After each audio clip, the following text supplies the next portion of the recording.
What is up? Just now leaving Planet Fitness.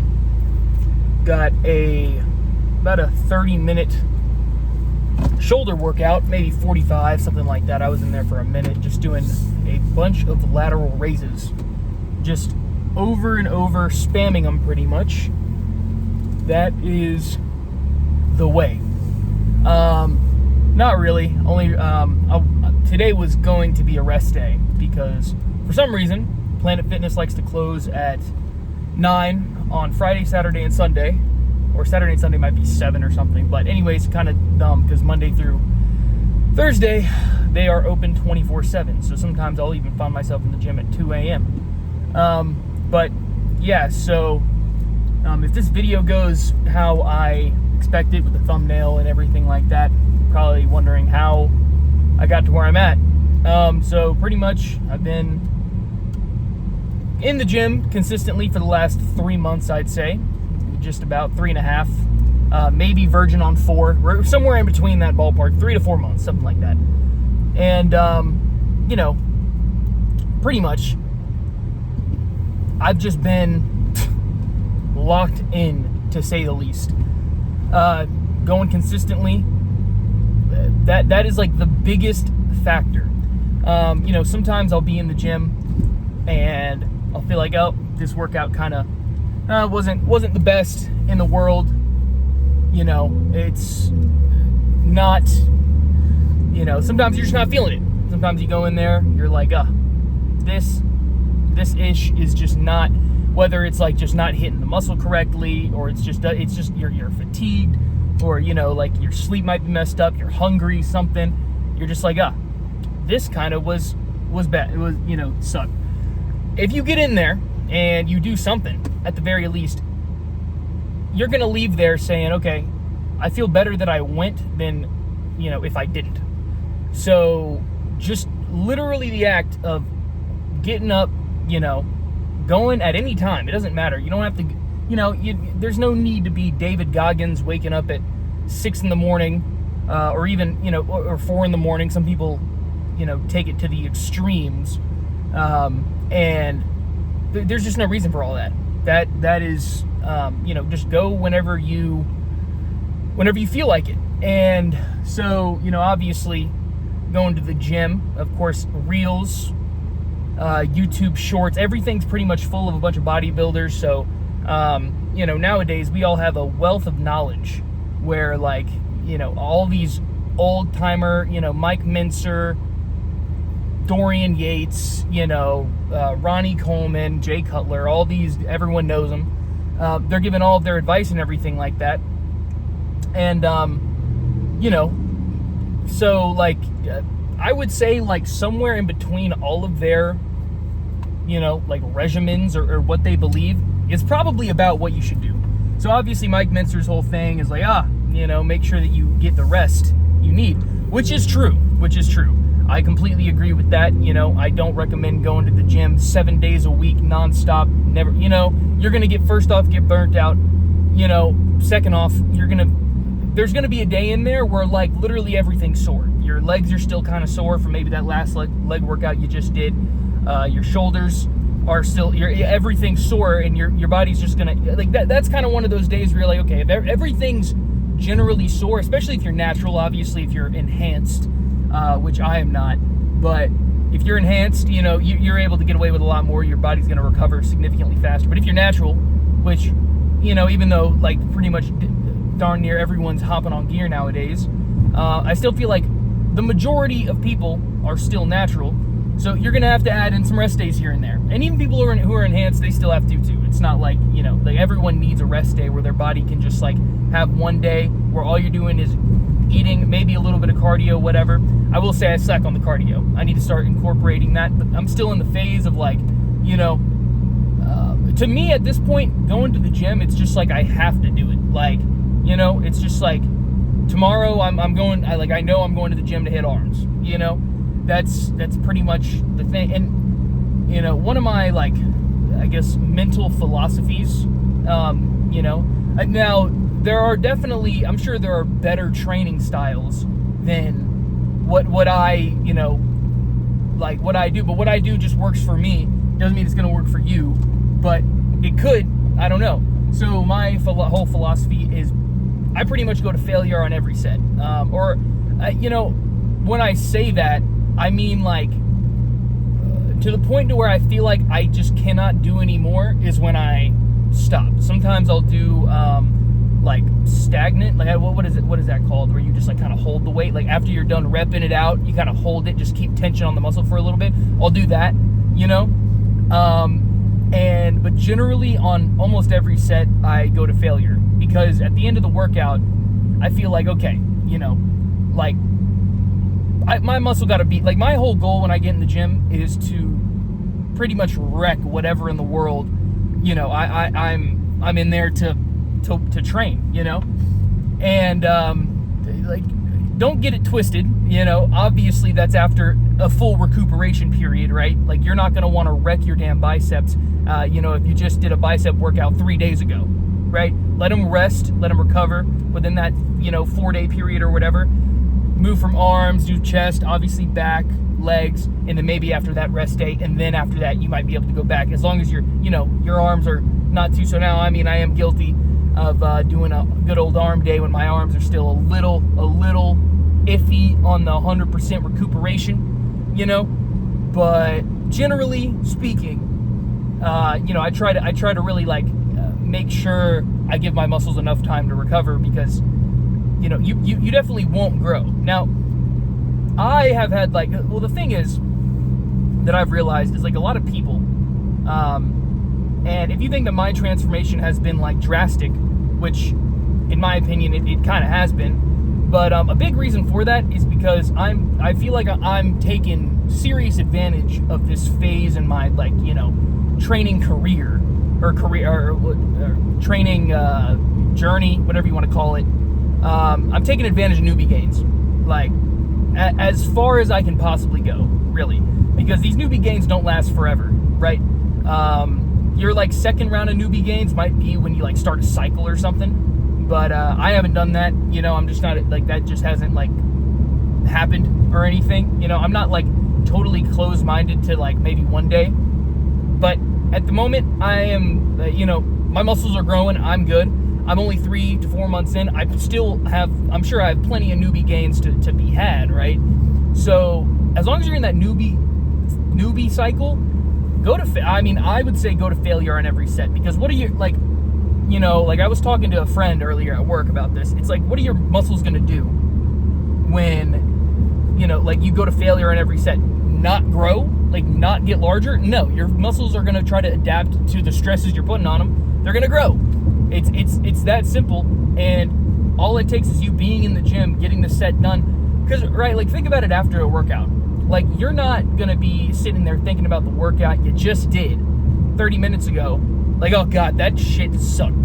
That was horrible. No, maybe for the first, few workouts, but once you really get it into your, get the workouts into your routine, it's going to be okay, I got that workout done. Here's the rest of my day. You don't even think about the last workout you really had. You think about the next workout, right? You're okay, tomorrow I'm going to destroy arms.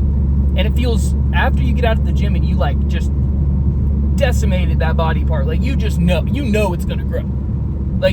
You're about to have this protein shake when you get home, or eggs or beef and rice or whatever you're going to do. And you just know that what you just did in the gym, there's no way your muscle's not going to respond to the stresses you just put on it. That's the best feeling to me. That is the best feeling, leaving the gym knowing damn well, you just stressed the hell out of that. Now, obviously, I watched some Sam Sulek, and as he would say, don't fucking, tear your pec off or whatever, but, what I would say is do, a general weight, for example, right, when I'm doing, let's just say, bench, I can rep, I'm really not the strongest on bench, okay, admittedly, whatever. I'm more on the aesthetics, okay. I'm not really going for max PR, 1 rep max type of deals. I'm more in it for the aesthetic aspect of the sport or whatever. But regardless, you gain muscle, you're gonna gain strength. That's what, hey, that's what I'm talking about. Mike Mincer. Like, I'm sure some of y'all have heard his old, recording where he's like, size of muscle corresponds to strength. Because, somebody like Dorian Yates, like, what he said was kind of true. If strength didn't correlate with muscle size, somebody like Dorian Yates could hypothetically be weaker than someone. Who's that one kid, that super scrawny kid? He's like the king of like skinny workouts or something. I don't know. I'm sure y'all know who I'm talking about. He's literally a twig. But from what I've seen, he's made a little bit of progress. But regardless, I don't remember where I was going with that. But muscle size correlates. Oh, okay. So yeah, as I get larger, I know I'm just gonna get stronger too, right? Like that's just kind of how it works. And I can promise you, if you go into the gym and you at least aim for failure on every set, then there's no guessing game, right? Like, you're not going to be like, oh, was 3 sets of 10 or 4 sets of 10 enough? No, like, let's say you go to 16, 17, even 18. Shoot, go to 20. If you, go until your muscle just can't do it anymore, you still put stress on that muscle, even though it wasn't necessarily a super heavy weight. And for your next set, you probably should up the weight a little bit to somewhere, where you're maybe able to do 10 reps, right? You don't want to leave it to where you're doing super high volume, low intensity. That's not, ideal. But at the end of the day, even if you did do one set, and you did, even 25, if you went to failure on whatever that was, you still put stress on the muscle, right? But definitely don't. I had the misconception when I first started training: high volume, low intensity. No. You don't want that. You want really, in my opinion, best is high volume, high intensity. And by volume, I don't just mean, the amount of reps you're able to do. I mean the amount of sets, how often you're going to the gym. Volume, as in you're in the gym a lot, right? And you're doing a bunch of sets, heavy sets, until that last set where you're like, dang, my muscles are tired. And also, I can't really stress this enough, start drinking some dang protein shakes. I know a lot of people think it's propaganda. No, your muscles, I had that, once again, when I first started, I had the idea that, I could just have a regular diet, eat some sandwiches throughout the day or whatever, Doritos. And while I didn't realize what I was doing at the time was harming my gains, the moment I started adding protein powder, the moment I bought a tub of protein powder and started incorporating, normally it'd be, I think I started with 1 protein shake a day, I immediately noticed a difference in how fast my muscles were able to recover.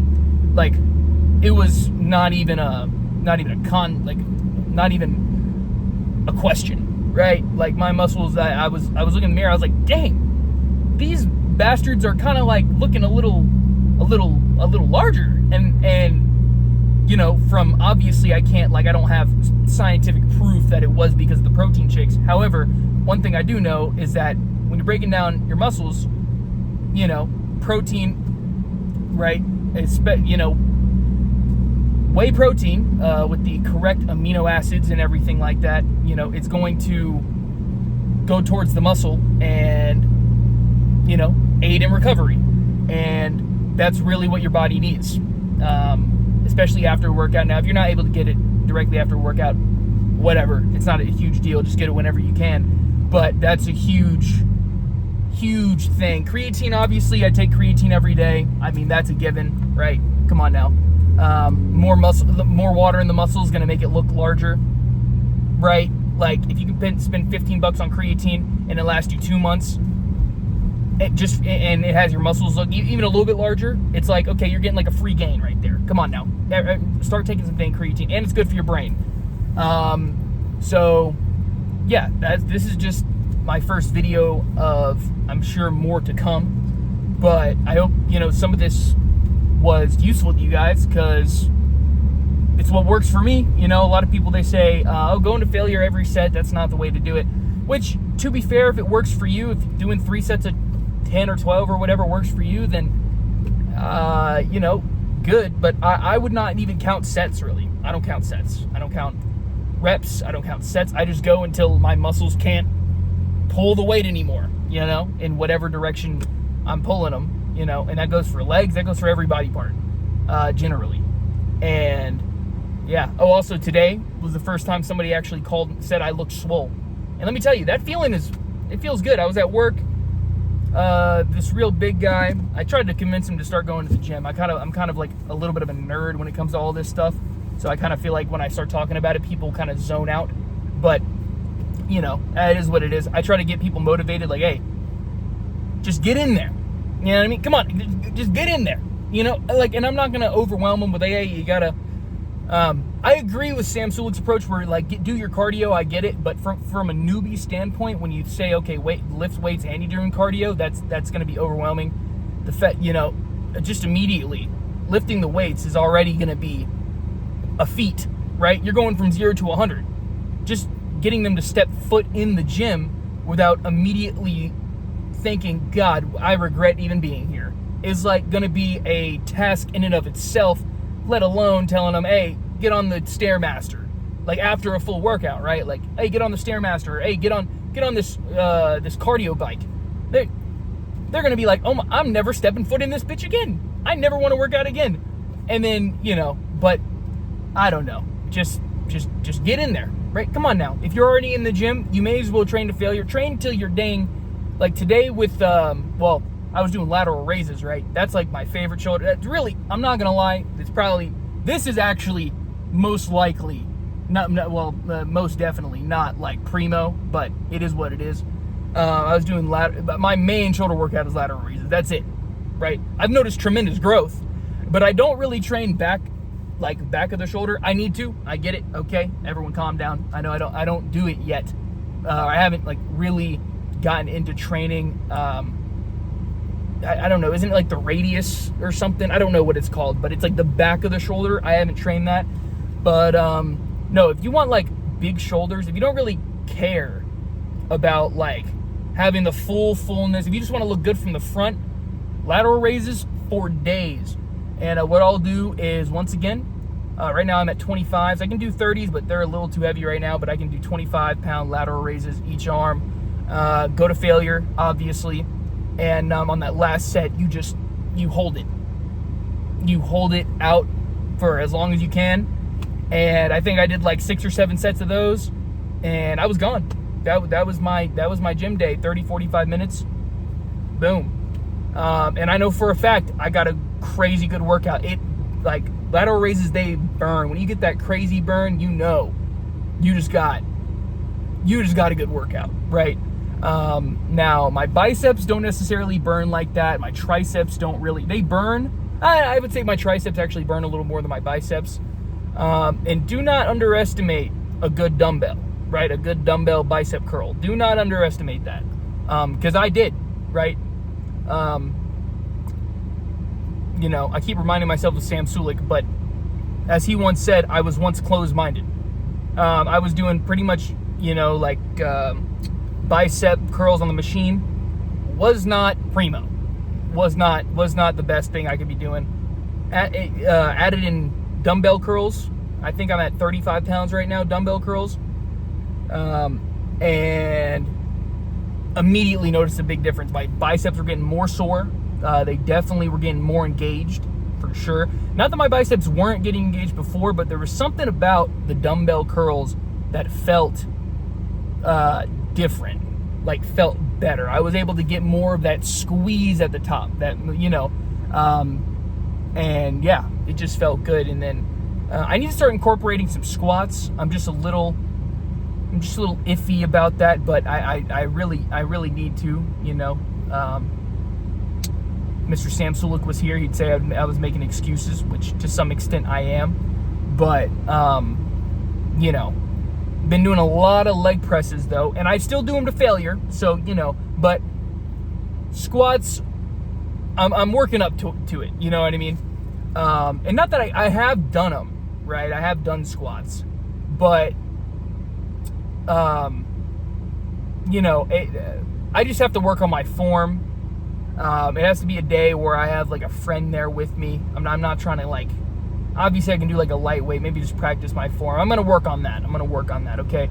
But So far the leg press, I will say this last workout I did, I was doing the leg press, not where your whole body's moving, but the one just your legs are moving. And my Lord, my legs are still cooked, and that was like 5 days ago. And obviously they've recovered, but I can still feel the tenderness and the soreness from that workout, which is ridiculous. Considering that was 5 days ago. But I could feel that engaging every part of my leg. It was great. So yeah, just go if you're in the gym, you may as well go freaking hard. Come on now. Which I need to preach what's the saying? I need to preach what I say or something like that. Yeah, I just need to start doing some squats. But, big reason why I haven't done squats is because back in high school, I did a bunch of squats. I was in weight training, and my back was like really, something about my lower back was just off. It was just not feeling right. And ever since then, I fixed a lot of my back problems. They're like good, manageable. Back is in pretty good condition. I just don't want to risk. And then I see where like Ronnie Coleman is, and it's just, it's like a risk mitigating factor, right? So I'm willing to do them, but it's just one of those things. I'm gonna have to really learn good form where I just do not want to get out. I would hate to get injured, So I've been generally playing it safe with like most of the workouts, right? Like you're not gonna, obviously doing a bicep curl, you could potentially tear a dang ligament or something, but I'm generally playing it safe in terms of like my lower back and stuff, which is an excuse. Okay, to be fair, I get it, but I'm gonna start incorporating that. So yeah, tomorrow, like I said, arms. I'd really like to start recording in the gym, but right now this is on my phone. So, and then next day, maybe legs. Depends on how it's feeling. If I'm back to 100, I'll do some legs. Either that or I'll do arms tomorrow, then a rest day, then legs. We'll see. Because I just did back. I did chest the day before. So, yeah, everything right now is pretty much under recovery. Even my arms. I'm still feeling a little bit in the biceps. We'll see how they're feeling tomorrow, but I think I can muster out a good old workout. I think we'll be fine. I'm gonna make sure I got some eggs in the car right here. Got some protein powder. Got this Rise protein powder. I'm gonna share a little secret. Dink from Target for $20. It was half off. So every now and again, Target will have crazy deals on protein powder if any of y'all are interested. So yeah, that's where I get it. By the way, do not sleep on the Target brand protein powder. It's the best protein powder I've had so far. Take 2 scoops of that, add in some dehydrated peanut butter. By golly, that is a good protein shake right there. It tastes good. Most people, they associate protein shakes with disgusting. No, 2 scoops that Target brand protein powder with I've been putting 4 scoops actually, so 2 servings of the dehydrated peanut butter. By the way, do not use regular peanut butter, use dehydrated peanut butter. The calorie difference is so staggering. There's no reason any of you guys should be eating regular peanut butter. Okay, just getting that out of the way. And yeah, try it. If any of y'all want it, Target brand protein powder, it's $20 itself permanently, right? Not even on sale. It's just $20. And then the peanut butter dehydrated is like $7 or $8, and boom, that's like for me, I have 2 shakes a day, so I go through protein powder like freaking toilet paper or paper towels or something. I go through a lot of protein powder. So yeah, which you should. It's good for your muscles. So this video is getting a little too long now, but hopefully I was able to share some pointers. Like I said, go hard at the end of the day. Get in the gym, go hard, make sure your muscles are fatigued as hell at the end of the workout. Boom. They're good. Have a good pair of headphones too. Lost mine. I got to buy some more because lost my Sony, XM3s or something. So, but anyways, guys, see ya.